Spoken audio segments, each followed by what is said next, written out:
You are listening to Greg and his friends talk sports. 10 to 20 minutes every day, Greg and his friends are talking about what Central Indiana sports fans are talking about. Every day on the Central Indiana Sports Report. Thank you so much for the introduction, Producer Susie, and welcome Central Indiana sports fans to the Central Indiana Sports Report for my new daily podcast, Greg and his friends talk sports.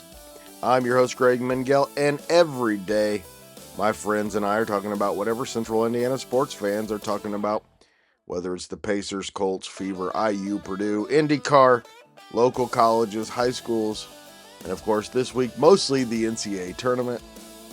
And coming up today, Thursday, March 19, 2026, my friends Michelle Garmon, Kevin Helfrich, and Grant Shouse join me to preview all of Thursday's NCAA Tournament games after a quick recap of Wednesday, including more Pacers and Boom losses.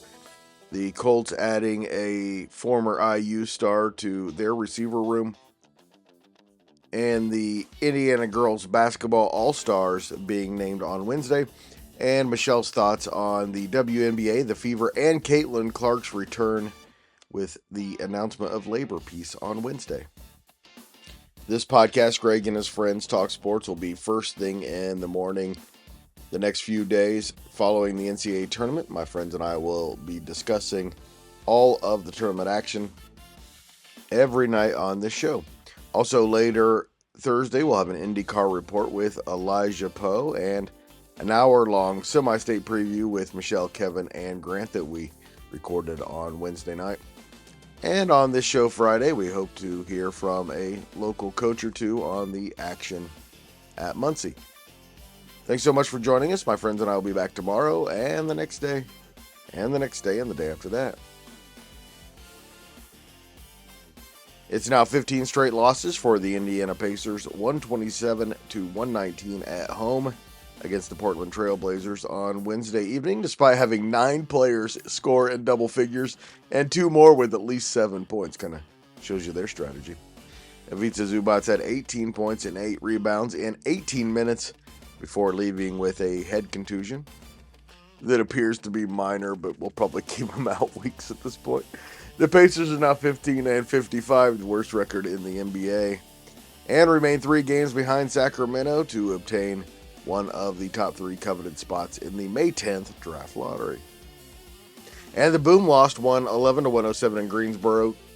They too affected by all of the Pacers' injuries, just 1 win in their last 10 games.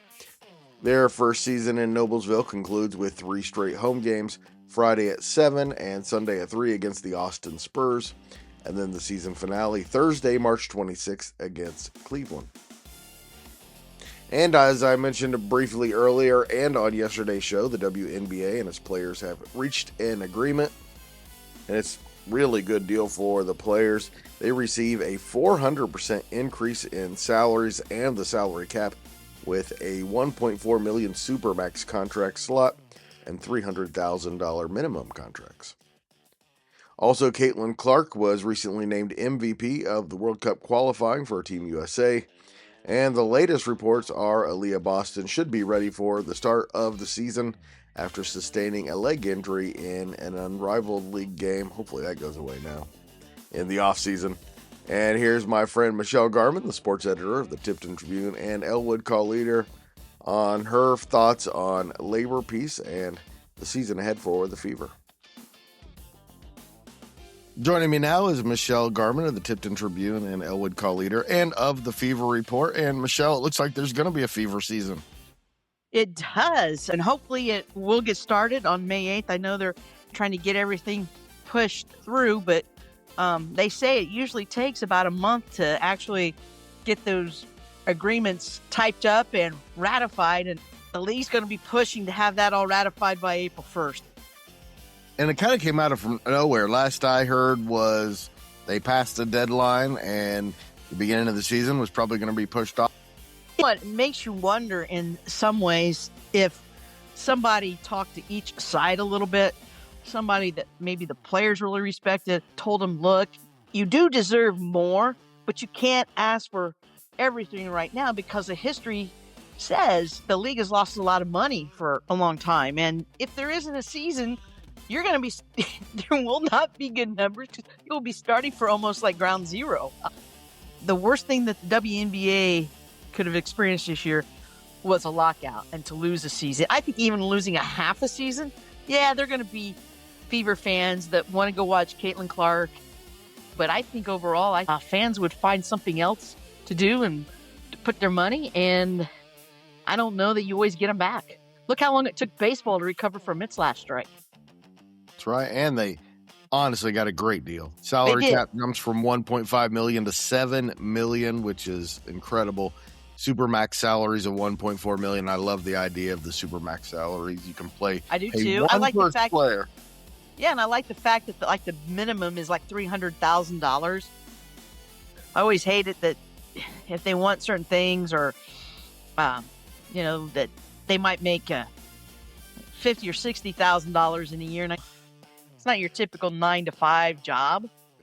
Players deserve more money because they're gonna have a lot of wear and tear, and they're probably gonna have a few more health issues such as arthritis or bad backs or bad hips as they get older.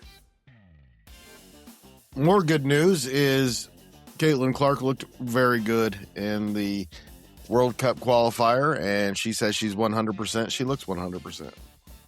She does. I thought she played very well. I thought this group got along really well. I'm anxious to see how that continues to mesh. We will talk to John Robertson as well this weekend and have a Fever report and talk about all of it. How about that? All right. Sounds great. Thanks, Michelle. Michelle is the best, and she will be back here in just a minute to preview all of Thursday's NCAA Tournament games with Kevin and Grant. The Colts have signed former IU standout Nick Westbrook-Ikine to a one-year deal. He had 11 catches for 89 yards last year in Miami, but 2 years ago he had 32 catches for 497 yards and 9 touchdowns with the Titans. Solid signing that really could pay off. A couple of news and notes before we get to our NCAA tournament news. IU football coach Curt Cignetti will drive the pace car for the Indianapolis 500 on May 24th. Of course, Cignetti led IU to the national championship in 2025. Speaking of IU, Cignetti and the Hoosiers have offered a scholarship to New Pal defensive tackle Sam Hershey, who is currently being heavily pursued by all the national powers. On Wednesday, he tweeted that he received his first offer from the SEC from the Auburn Tigers. War Eagle. Lapel's Lania Wills was one of 13 players named to the girls basketball Indiana All-Star team on Wednesday. Congratulations to Lania, one of our favorites on this podcast. And she will compete with her Hoosier teammates June 3rd against the Indiana Junior Stars in Fortville and June 5th against the Kentucky All-Stars in Lexington and June 6th against the Kentucky All-Stars in Indianapolis. Joining Wills are Miss Basketball Grayson Gilliard of Center Grove, Lawrence Central All-American Lola Lampley, Pikes Kamari Booker, and Hamilton Southeastern's Kennedy Holman locally. Lake Central's Joe Huppenthal is the head coach.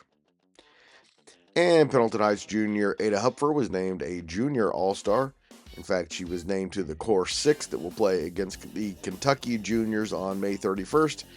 And, of course, being named to the Core 6 means that Ada is automatically a Miss Basketball candidate for 2027. All right, now we get to the NCAA Tournament, and Travis Steele's Miami Redhawks are 32-1 and continue into the main tournament as America's team after beating SMU on Wednesday night. 89-79 Wednesday in Dayton's first four in the 11-seed play-in game. The Redhawks set a first four record with 16 three-pointers in the win. And honestly, I don't think there's any way Tennessee survives Miami on Friday in Philadelphia. Then again, I was wrong on like every single pick in last year's tournament, so who knows. And in the first game in Dayton on Wednesday, SWAC champion Prairie View beat Lehigh 67-55 to advance to face defending national champion Florida Friday in Tampa. And of course, there are 16 games coming up on Thursday and 16 more on Friday. And I'm joined now by my friends Michelle Garmon, Kevin Helfrich, and Grant Shouse, who just finished our semi-state preview.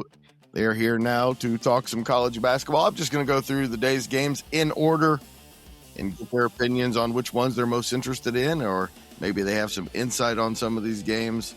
And it's without question in the top three, and I know Grant's favorite day of the year. The anticipation for this Thursday, there's nothing like it, Grant.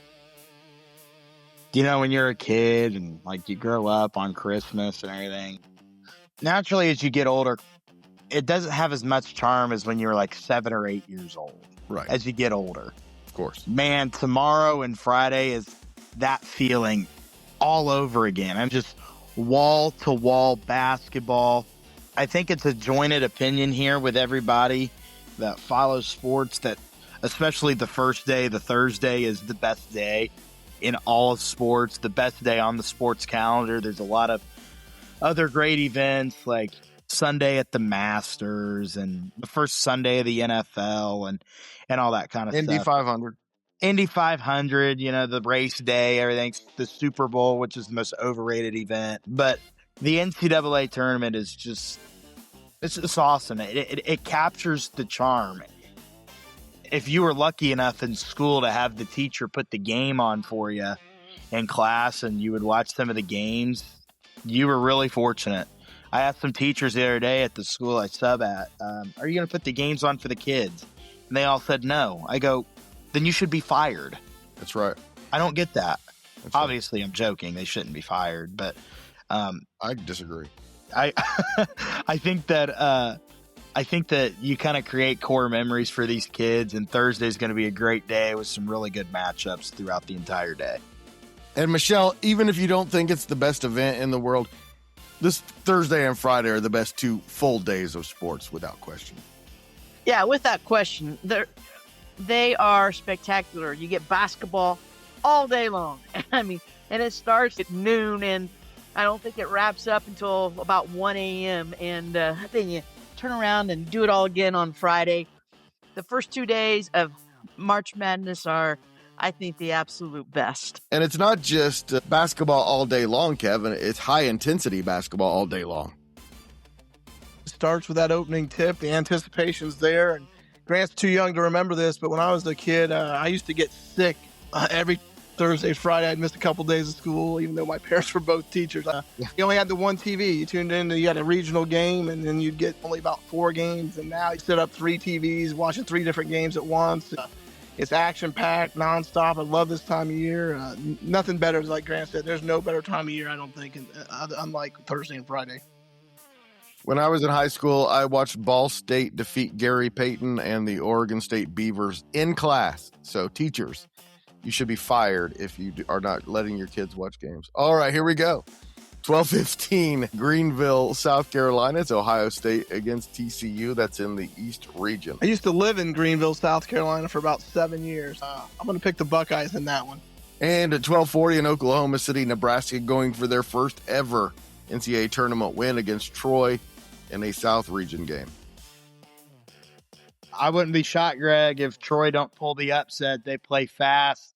They play physical. I know Nebraska's seeing that in the Big Ten this year, but just with them never having won a game, we could be seeing a history if they were able to pull that off.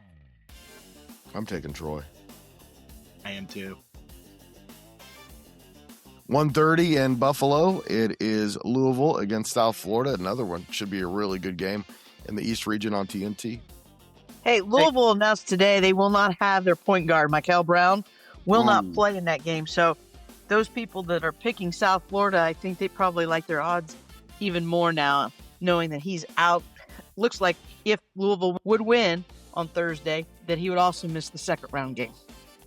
Also wanted to point out here from a broadcast standpoint is Brian Anderson, who's supposed to be calling all the games in Buffalo on Thursday. He will not be calling the games as he's sick. And if you heard him there babysit Vital and Barkley on Tuesday night at Dayton, he sounded bad. They're actually calling to the bullpen and bringing in Jason Benetti to take over for him, the voice of the Tigers. He used to be the voice of the White Sox. Great play-by-play man, by the way. One of my favorites. 150 in Portland. It's Wisconsin against High Point, and we just kind of brushed by Ohio State. But how do you guys feel about you cheer for Big Ten teams in the tournament? Absolutely. Except for Purdue. Yeah, everybody but Purdue. I'm not a Purdue fan. Well, and maybe even Iowa. I don't know. There's just something about those black and gold teams, I think. I can never cheer for Michigan State, Ohio State, any of those. I just can't do it. I don't care that they're in the same conference. Everyone's like, oh, the Big Ten's doing well. I'm like, I hope Michigan State loses the next game. All right, 250 in Greenville. It's Duke and Siena in the East region. At 3:15, Vanderbilt against McNeese in Oklahoma City in the South region. Upset alert at all? I hope Vandy absolutely pounds them because of Oregon. 4:05, another Big Ten team, Michigan State against North Dakota State in Buffalo on TNT in the East. Well, hey, Greg, I will say I will not be rooting probably for Michigan State this year because I just can't root for Michigan State because of Jerome Fears. I'm sorry. That kid, all the dirty plays, and I still can't believe the league never suspended him at all for at least a game. Never go against Izzo in March, though. This guy finds a way to get his teams That's far right. every year. So I like Michigan State. 4:25, it's Arkansas against Hawaii in Portland, and that is in the West region. 6:50, North Carolina against Virginia Commonwealth at Greenville on TNT in the South region. And, of course, no Caleb Wilson for North Carolina, so this one is an interesting one. I think North Carolina, Greg, may be on upset alert. They're against VCU. Phil Martelli Jr. is a great coach. His dad was an even better coach who I've gotten to know over the last few years. So I wouldn't be shocked if VCU wouldn't pull a little bit of a stunner over kind of the beat up North Carolina team here on the first day of the tournament. Give me VCU. Yeah, I'm not sold on the ACC as a whole, so I can see North Carolina getting knocked off here too. I agree. ACC and SEC, I don't think it's going to be the year for those two conferences. I do think it's going to be the year for the Big Ten, at least for a little while in this tournament. 7:10, Michigan against Howard in Buffalo in the Midwest. Of course, Howard won on Tuesday night, and Grant got to see that. 7:25 in Portland, it's A.J. DeBonta and the BYU Cougars against Texas, who Grant also got to see on Tuesday night. That wins in the West region. That should be a good one. I'm looking forward to watching BYU a little bit more because I want to see DeBonta play. I think he's pretty good, and I'm hoping he's in a Pacers uniform next year. Yes, please. 7:35, it is St. Mary's against Texas A&M in Oklahoma City in the South region. 9:25, it's Ben Humrickhouse and the Illinois Fighting Illini against the Penn Quakers in Greenville in the South region. Yeah, I'm looking forward to that game too because that could be a little bit more contested than what one thinks just because of kind of the way Penn plays. Illinois, after their loss in the Big Ten tournament, had a players-only meeting. So I'm anxious to see how they come out in that game, how they start out and how it looks. The two seniors they have with Humrickhouse and Boswell, I think they have good leadership. So I just want to see if Illinois kind of regains the flow, the chemistry that they had earlier. But when the return of players from injuries came back, that it kind of got disrupted. If they can recapture that, Illinois could go quite far in this tournament. Illinois is another team I can never cheer for, but I will be cheering for Ben tonight. Well, this is an Illinois team that has stumbled down the stretch. They lose 3 of their last 5 and 5 of their last 9. I don't see them making a deep run in this tournament. I don't think you can recover with that kind of ending. And they may win a game, but I don't see them winning 2.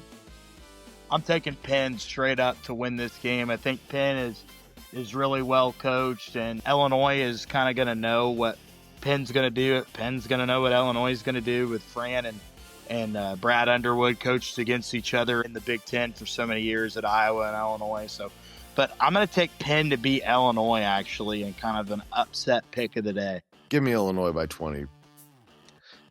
9:45, it is Georgia against a team I really like, St. Louis, in Buffalo in the Midwest. That game's on CBS.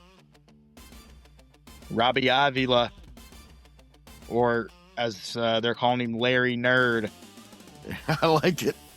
And it fits. And at 10 o'clock out west in Portland, it is Gonzaga against Kennesaw State. And at 10:10 on Thursday, it's second seed Houston against Idaho in Oklahoma City. And I believe Houston is one of 3 teams that can win this. Yes, 100%. And those last two, Gonzaga versus Kennesaw and Houston versus Idaho, I'm not so sure those will be real competitive. I'm take the favorites by a large margin. Yeah, I think I'll be able to go to bed at halftime of that final game when Houston's tipped off. I think that game will be over by the half. Better not go to bed. You better be here on the Central Indiana Sports Report, recapping the day with us. And we're going to do that every night, Thursday, Friday, Saturday, and Sunday this week after the games. We'll try to have that for you as close to midnight as possible. Thanks so much, guys. Appreciate it, as always. Appreciate it, Greg. It's like Christmas. And as we talked about with Kevin Helfrich on Wednesday's show, the NAIA tournament gets underway, both the men and women. The national finals, the Sweet 16, the men in Kansas City at Municipal Auditorium. 3:30 on Thursday, it's number 4 Indiana Wesleyan against number 8 Hope International from California. The Wildcats are 28-5, Hope International 25-6. The winner advancing to the Elite 8 on Saturday. And the women's tournament at Sioux City, Iowa at the Tyson Event Center. It's Indiana Wesleyan against number 6 Dakota State. Then at 9 o'clock, it's number 7 St. Francis against Hastings, Nebraska. Grace's men and Marion's women, both serious national championship contenders, get underway on Friday. More on that and results from both NAIA tournaments on Friday's show. Of course, along with all the NCAA men's results and discussion. And a preview of the women's tournament and Hannah Hidalgo and the Notre Dame Fighting Irish with Michelle Garmon. Also, don't forget later Thursday, an IndyCar report with Elijah Poe and our boys basketball semi-state preview first thing on Friday, maybe even late Thursday. Currently putting together a Colts report and a Fever report for later this week, so please join us for all of it. Thanks so much for listening. We'll be back tomorrow for a special live version the rest of the week. And by the way, by live, I mean I just don't edit it very much. Whatever we say, and I throw it online and get it up as quickly as possible. That'll definitely be Friday morning, Saturday morning, and Sunday morning. And we might do it Monday morning, but more likely it'll be Monday afternoon. Thanks again.